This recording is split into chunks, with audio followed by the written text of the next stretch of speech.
Bonjour, nous sommes le vendredi 5 août 2016. Il y a quand même un peu d'actualité parce que, par exemple, notre journal, pièce jointe du blog de Paul Jorion, numéro 5, va paraître mercredi prochain.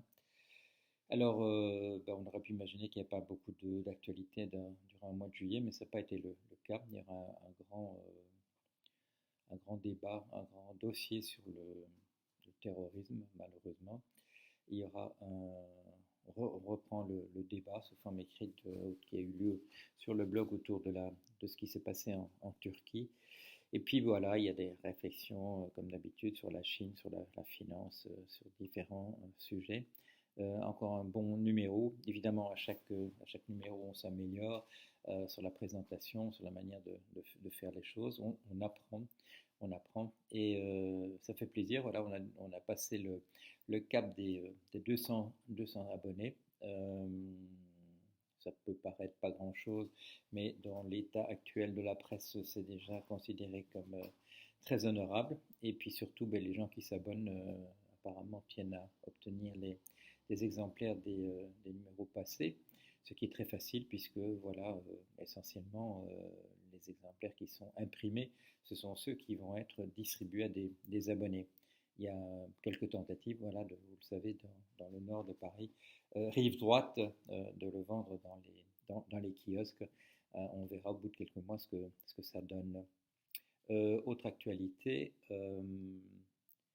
à la fin du mois, le 25, je participe à l'université d'été de Écolo en Belgique et je ferai un exposé sur le dernier qui s'en va, éteint la lumière. Et à propos de ce livre, dimanche qui vient, c'est quoi, après-demain, dans la presse de l'Est républicain, les dernières nouvelles d'Alsace, Le Progrès et le Dauphiné libéré, une pleine page d'entretien sur ce même livre, le dernier qui s'en va, éteint la lumière. Euh, Très bon entretien que j'ai eu hier avec Monsieur Lahire, voilà, qui m'a interviewé là-dessus. On a parlé 3 quarts d'heure. 3 quarts d'heure, c'est un peu plus que ce qu'on met sur une page de journal, mais donc ça peut être déjà un entretien très fourni avec pas mal d'éléments. Et ça, c'est donc le 25, je parle aux écolos belges. Euh, Ça se passe dans un château dont le nom m'échappe, mais vous le verrez indiqué. Et le 28, 2 jours plus tard, un grand débat dans le cadre des Fêtes de la Solidarité à la citadelle de Namur, toujours en Belgique. Un débat entre moi et Étienne de Calataille. Et le sujet qu'on nous a proposé est intéressant. L'argent ne fait pas le malheur, mais il y contribue. Alors voilà, un sujet intéressant dont on pourra discuter. Ah, je me trouve à un endroit où il y a quelqu'un qui a décidé d'utiliser une perceuse. Je ne suis pas au courant. Je continue. Alors, je crois que ça ne va pas être facile. Euh, on va voir s'il s'agit d'un travail massif ou il s'agit juste d'une petite interruption. De quoi est-ce que je voulais parler? Je voulais parler de ce livre que je suis en train d'écrire. Euh, dans un entretien qu'on a eu peu de temps après la parution, le dernier qui s'en va éteindre la lumière, avec Madame Sophie de Closet qui dirige les éditions Fayard. Euh, Comme on voyait que voilà, comme on voyait que ça se passait bien du côté de le dernier qui s'en va éteindre la lumière, on s'est dit ben, qu'est-ce qu'on peut faire ensuite. Et là, je me suis trouvé dans une situation un peu nouvelle, c'est-à-dire que ben, d'habitude, j'écris des choses et le titre s'impose. Et là, c'est différent. On a décidé du titre en se disant qu'il fallait une suite. Le dernier qui s'en va éteint la lumière. On a donné un titre qui s'appelle Qui étions-nous? Et puis le problème s'est posé à moi de savoir ce qu'on allait mettre dans le livre, ce que j'allais mettre dans ce livre-là. Et bien entendu, j'avais une très vague idée, mais je dirais la mayonnaise n'avait pas pris. Et petit à petit, maintenant, je dirais les choses se précisent.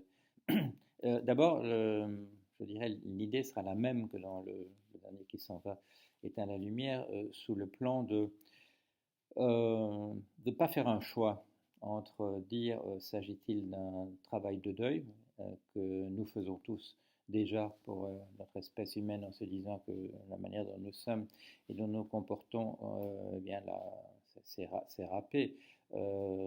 Si l'espèce survit, ce sera dans des conditions extrêmement réduites, restreintes par rapport à ce que nous faisons maintenant avec un beaucoup plus petit nombre de personnes, ou bien même la disparition si nous rendons vraiment le monde invivable pour notre espèce. Ou bien un message d'espoir en se disant, voilà, si on se ressaisit, si on se retrousse ses manches, si on change certaines de nos habitudes, on pourra faire les choses tout à fait autrement. Et là, j'ai pensé à la manière dont nous sommes organisés, de faire véritablement le bilan de qui nous étions sur ce plan-là. Comment est-ce que nous nous sommes organisés? Comment est-ce que nous avons réfléchi à la manière de faire les choses? Et là, il m'est apparu que dans l'histoire, et si l'on prend l'ensemble des civilisations, il y a quelques grands axes. Il y a par exemple l'idée que c'est avec des lois, que c'est avec des préceptes, en suivant des préceptes que nous allons pouvoir faire les choses. Et bien entendu, si on pense à des personnages qui incarnent, je dirais, ces changements ces conceptualisations, ces manières de se représenter ce qu'il faudrait faire, bien entendu, on a un personnage comme Confucius dans la civilisation chinoise. Si on suit d'autres axes qui sont apparus chez nous, on peut penser au personnage de Socrate, personnage de Socrate qui introduit cette notion de la raison comme étant un génie en nous-mêmes vers lequel nous pouvons nous tourner. Et quelques années plus tard, ça vient assez rapidement, un personnage qui s'appelle Aristote et qui lui codifie entièrement la manière dont la raison fonctionne à l'intérieur de cette combinaison de notre réflexion dans un cerveau et l'utilisation de l'outil du langage. Et il définit les règles du syllogisme valide, de la manière dont on peut raisonner avec un terme intermédiaire dans un syllogisme pour faire apparaître de deux prémices une conclusion qui est neuve. On a discuté à différentes époques de la qualité de la nouveauté de cette chose-là, qui d'une certaine manière est déjà inscrite dans les deux prémices qu'on rapproche, mais on obtient quelque chose qui a un élément neuf. Et là, notre raisonnement, c'est notre capacité à enchaîner des syllogismes. Alors, la raison, on la retrouve au centre de la pensée de Hegel. Et là, combiné avec un autre élément qu'on peut considérer comme une sorte de clé d'interprétation de nos sociétés, c'est l'histoire. Vous le savez, Hegel s'est posé en adversaire de tous ceux qui essayaient de nous présenter le destin humain comme étant le simple développement de prédispositions que nous aurions en nous et qui apparaîtrait petit à petit dans une perspective qu'on appelle développementale maintenant. Et Hegel dit essentiellement non, ce sont les événements qui nous arrivent, c'est la manière dont ils sont inscrits dans une histoire, dans le devenir de l'histoire humaine qui fait de nous des acteurs véritables, des sujets humains. Mais bien entendu, chez Hegel se combinent les deux idées de l'histoire et de la raison. Il y a chez lui, dans sa lecture, il y a un mouvement de la raison qu'on peut lire dans l'histoire. Alors, parmi les autres pistes, parmi les autres réflexions de type majeur, nous avons par exemple un courant qui apparaît avec Saint Paul, avec Paul de Tarse, le courant que j'appellerais celui du clivage, et dont les manifestations sous la forme d'êtres humains par la suite sont essentiellement Friedrich Nietzsche et Sigmund Freud.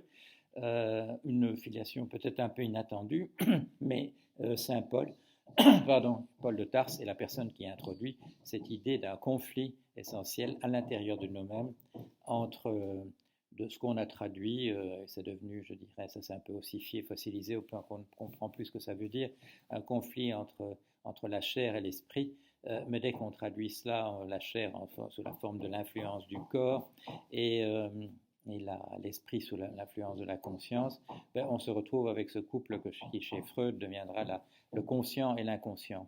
Et notre difficulté à ce que la conscience vive avec ce qui lui apparaît comme les interférences de l'inconscience, de l'inconscient. Et si vous lisez, vous avez lu Le dernier qui s'en va éteint la lumière, vous avez vu que dans la perspective qui est la mienne, je fais un pas encore un peu supplémentaire par rapport à Freud, en considérant que le rôle de la conscience se limite à enregistrer ce que l'inconscient a pu faire. En fait, la conscience arrive un peu avec un certain retard. La seule possibilité qui lui existe, c'est par les émotions que la conscience produit au vu et au senti, etc., de ce que le corps a fait, de réinjecter sous forme d'émotions à l'intérieur du système un traitement, si vous voulez, de l'information qui a été produite et qui fait que des inscriptions en mémoire vont être attachées à des valeurs d'affect et qui vont, que quand ces choses vont être élicitées à nouveau, des associations de choses présentes avec ce qui est inscrit dans la mémoire, ce sera en faisant revenir les valeurs d'affect qui ont été associées. Ça, c'est une réflexion chez moi qui n'est pas récente, puisqu'on la trouve déjà dans mon bouquin qui est paru en 1989, Principe des systèmes intelligents, où j'ai réfléchissais à ce que pouvait être un système intelligent à l'époque où je travaillais dans l'intelligence artificielle, mais où j'étais très intéressé par la psychanalyse, qui me paraissait le seul type de savoir qui nous produisait une véritable psychologie utilisable précisément dans le cadre de l'intelligence artificielle. Alors il y a quelques autres éléments aussi qui sont de véritables clés auxquels on peut associer quelques personnages importants.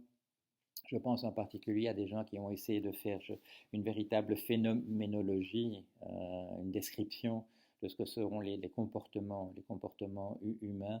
Et là, c'était peut-être un peu inattendu de mettre des noms comme ceux-là sur le même plan que ceux d'Aristote, ou je ne vais pas mentionner Machiavel, mais Machiavel, c'est la personne qui a introduit dans notre réflexion, voilà, dans notre façon de voir, une réflexion importante sur que peut faire l'individu, que peut faire un individu. C'est le sens véritablement de sa réflexion sur la première décade de Tite-Live. Qu'est-ce qu'un homme ou une femme, peut faire à l'intérieur de l'histoire. Et c'est le thème qu'on retrouvera aussi d'ailleurs chez Hegel sur les grands hommes. Que font les grands hommes? Vous le savez, Hegel dit ce sont ceux qui ont en réalité, alors que tous ceux autour d'eux sont encore plongés dans le passé, ils sont ceux qui sont capables de lire le présent. Et les personnages qu'il retient, Alexandre, Jules César et Napoléon, ils inscrivent leur nom dans l'histoire sous la forme justement qui est celle sur laquelle Confucius avait insisté, sous la forme de préceptes, sous la forme de corps de loi. De corps de loi qui définissent bien entendu la manière dont nous vivrons par la suite. Et derniers éléments, derniers noms que j'ai envie d'introduire, ce sont ceux de ces phénoménologues, de ceux qui ont tenté véritablement de faire un catalogue complet de la manière dont les hommes et les femmes peuvent se comporter et de l'importance que ça peut avoir par la suite, de l'empreinte que ça peut laisser sur la suite. Et là, ce sont des auteurs. Ce sont deux auteurs que j'ai retenus, c'est Shakespeare.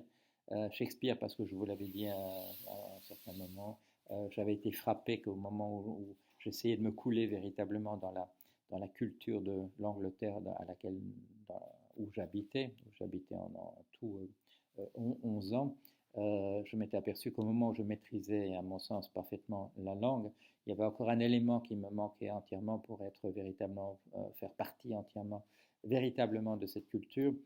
C'était ces citations de Shakespeare dont les Anglais émaillent leurs réflexions et leurs conversations, et sur lesquels ils modèlent également leur comportement. Ce n'est pas purement passif, il y a un élément actif là-dedans. Shakespeare en Grande-Bretagne, et quelqu'un qui a pris comme modèle pour ce qu'il voulait faire en France, Victor Hugo, qui bien entendu a écrit ce livre monumental sur Shakespeare, qui est une réflexion sur, comme il le dit, lui, les génies.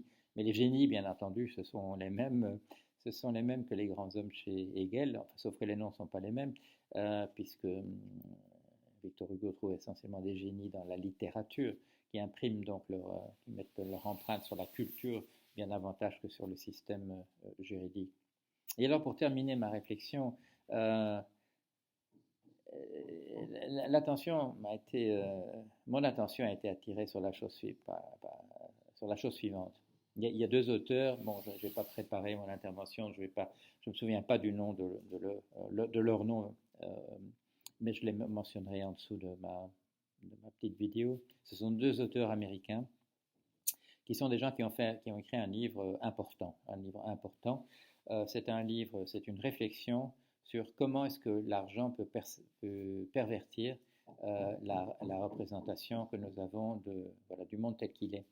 Ce qu'ils ont étudié en particulier, c'est l'argent qui a été injecté par les industries du tabac pour pour introduire le doute par rapport à la réflexion scientifique que nous avions sur le rôle du tabac dans son influence tout à fait délétère sur notre santé, et la manière dont les industries du pétrole, les industries de l'énergie, sont arrivées en injectant massivement de l'argent à introduire l'idée que des quelques savants climato-sceptiques avaient peut-être autant raison, ou peut-être même davantage que les autres. Comment avec de l'argent on peut modifier le discours, comment on peut pervertir le message qui nous vient de la science.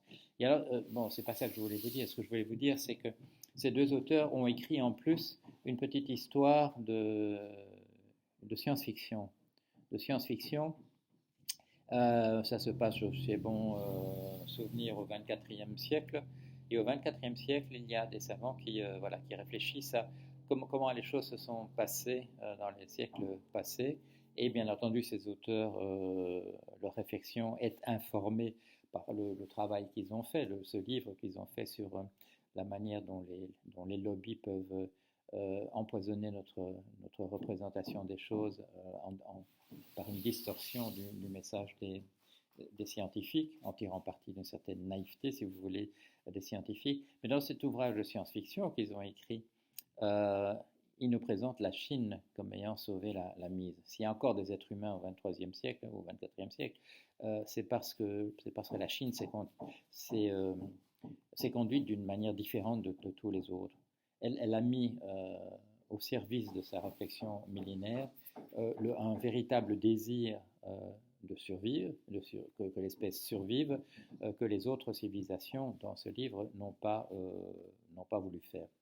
Et ça rejoint un petit peu ma réflexion dans le dernier qui s'en va éteindre la lumière, c'est qu'il me semble que nous avons déjà fait, nous, de notre côté en Occident, nous avons baissé les bras, nous sommes en train de faire simplement le processus de deuil de notre espèce. Alors qu'en Chine, ce n'est pas le cas. Alors, nous savons que depuis le XXe siècle, ça a été une histoire essentiellement de tentatives massives et d'échecs massifs et de tragédies, l'histoire de la Chine.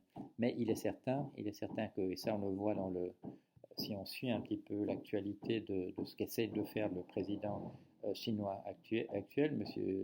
Xi Jinping, c'est de tirer parti de l'ensemble des éléments de la culture, de ces clés dont je parlais tout à l'heure, histoire, peut-être pas le clivage parce que ça ne fait pas partie véritablement de la culture chinoise, histoire, mais le rôle des individus, le rôle de la raison.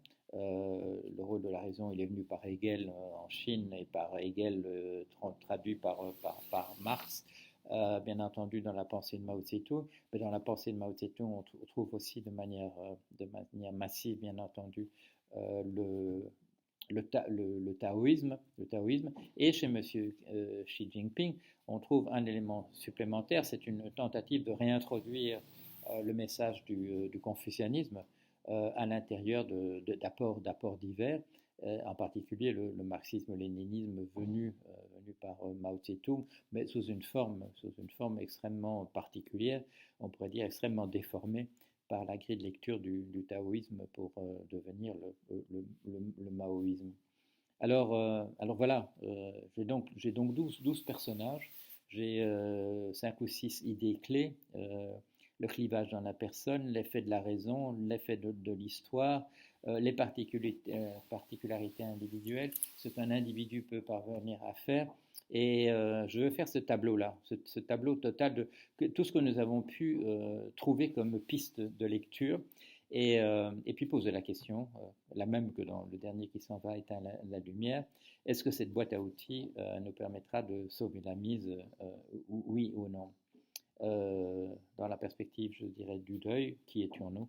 Et dans la perspective, je dirais, plus optimiste il y a peut-être là des éléments suffisants, ou peut-être pas les éléments suffisants, mais peut-être des pistes suffisantes que par une combinaison de tous les éléments, on arriverait à quelque chose.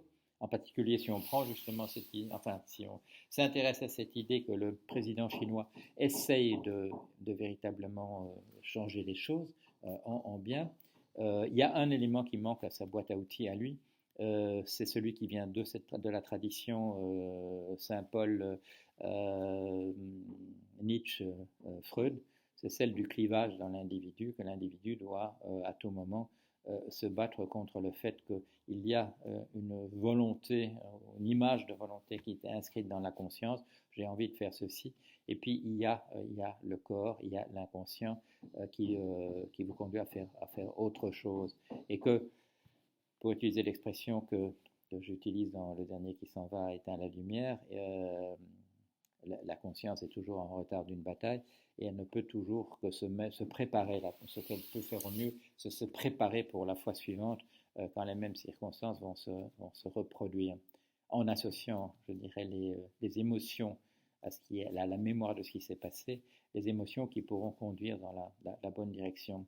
Alors, voilà, si on se met à la place du président chinois, il y a la tradition chinoise avec les deux éléments du confucianisme et du taoïsme qui sont extrêmement importants du point de vue justement je dirais, de faire un catalogue de ce que l'homme a pu faire, l'homme et la femme, le genre humain.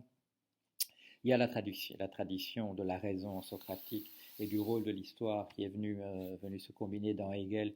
Et Hegel, bien entendu, il est présent dans la pensée chinoise actuelle sous la forme du marxisme-léninisme. Si on ajoutait cet élément sur le clivage, on a peut-être la formule complète. Et on retombe peut-être sur cette intuition de ces deux chercheurs américains, dont je vous indiquerai le nom, qui est que voilà, c'est en Chine peut-être que les éléments sont réunis et l'idée s'impose de voir le défaitisme qui est le nôtre en Occident. On ne réfléchit regardez autour de vous, on ne réfléchit qu'à l'intérieur d'un cadre qui est complet, qui a perdu tout sens. Si on pense à Hegel disant que l'important est de comprendre les temps qui sont les nôtres, on s'aperçoit qu'en Occident, on est tout à fait à côté de la plaque. Hein. On n'est absolument pas là-dedans. On est absolument perdu. On est dans l'affolement total. Il n'y a plus rien qui se passe sauf voilà, des pans d'effondrement que l'on voit autour de nous. Alors, est-ce que l'espoir est en Chine? Est-ce que cette combinaison, je dirais, des différentes clés pour comprendre l'organisation sociale des êtres humains, est-ce qu'on pourra la faire ici? Il n'y a pas de raison hein, que la Chine ait l'exclusivité de ça. Mais si c'est le cas, nous devons aussi sortir du cadre dans la mesure où nous devons intégrer aussi ce qui a pu être découvert par le taoïsme et le confucianisme en Chine.